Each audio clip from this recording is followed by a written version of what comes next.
बताया जाता है कि कैसे एक लड़के के जीवन में बहुत सारी कठिनाइयां आती है और कैसे उस कठिनाइयों का सामना करते हुए सबके दिलों पर राज करता है। वहीं कुछ लोग इसके विरोधी भी होते हैं। तो चलिए शुरू करते हैं इस प्यारी सी कहानी को। इस कहानी का नाम है गरीब से अमीर तक का सफर।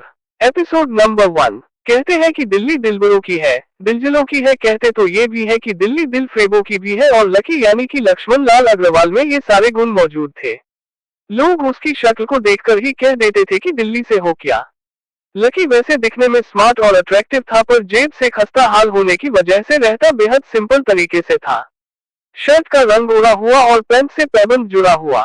कहने को तो उसकी उम्र के लड़के दिल्ली की सड़कों पर रात को मोटरबाइक दौड़ाते थे, लेकिन लकी उर्फ लक्ष्मण लाल अग्रवाल सिर्फ कमरे से कॉलेज, कॉलेज में पढ़ाई और गर्लफ्रेंड डिम्पल के साथ थोड़ा वक्त बिताना, फिर कॉलेज से दुकान, दुकान से जब होम डिलीवरी आए तो वहां, और फिर घर चला जाता था।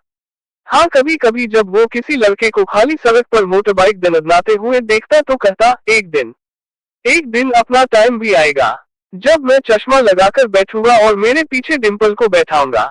देखना, जब वो मेरी कमर में अपना हाथ कसेगी और मैं तेजी से मोटरसाइकिल को इंडिया गेट के आसपास दौड़ाऊंगा, तो सारे दिल्ली का दिल हम दोनों को देखकर जल जाएगा और दुकान में रखा हुआ बरनोल भी काम नहीं आएगा। लकी ने कहा और अपने हाथ में बरनोल की क्रीम को दबा दिया।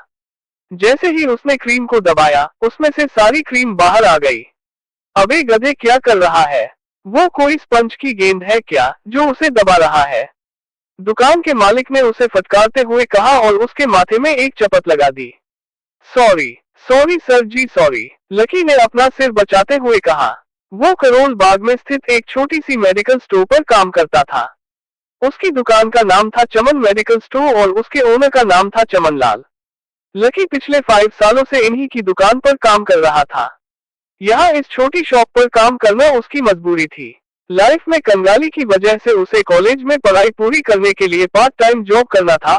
उसने कई अच्छी जगह, अच्छी तनख्वाह की नौकरी ढूंढी पर नहीं मिली और वो इस मेडिकल पर ही अटक कर रह गया। गधे, अब इसके पैसे कौन तेरा बाप भरेगा? कटेगा, इसका पैसा भी तेरी तनख्वाह से कटेगा और MRP से डबल कटेगा। चमन ने अपने दांतों को किचमिचाते हुए कहा। गुस्से की वजह से उसकी नाक फूल गई थी और लकी की सांसें। उसने घबराते हुए ओनर से पूछा, MRP से डबल क्यों सर जी? ताकि अगली बार से ऐसी कोई हरकत करने से पहले तू डबल बार सोचे, चमन ने कहा और उसके हाथ से ट्यूब छीन ली। उसका जी तो चाह रहा था कि वो लकी की खोपड़ी पर और एक बार अपना हाथ साफ कर ले, लेकिन उससे पहले ही दुकान का फोन बजने लगा।